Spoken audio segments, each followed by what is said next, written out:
les flashs cette semaine, le nouvel album de Paul Piché. C'est son 9e album qui s'appelle Le Voyage.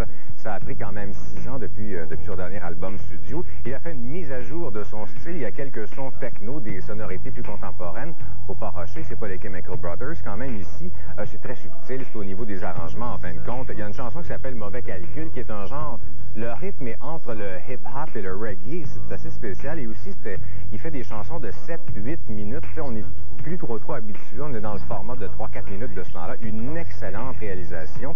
Ça demeure un artiste créatif qui se met au défi et il prouve qu'il a toujours sa place. Vous savez, sa compilation double qui est sortie il y a 2 ans à peu près, il en a vendu 100 000 copies. Il n'y a pas beaucoup d'artistes qui sont capables au Québec de vendre un disque double à 100 000 exemplaires. Il faut le faire.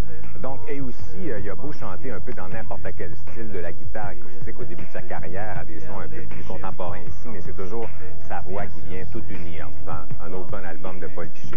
Ensuite, Gomez et leur album Liquid Skin. C'est leur 2e album. Ce sont des jeunes dans la vingtaine, milieu, début de la vingtaine qui viennent de Liverpool. Ils ont beaucoup fait parler d'eux avec leur premier album qui avait gagné le Mercury Prize Award, qui est très convoité en Angleterre.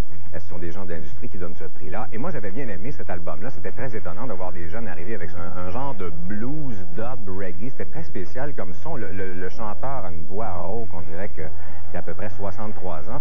Mais je pense pas que cet album-ci, par exemple, gagne grand-chose.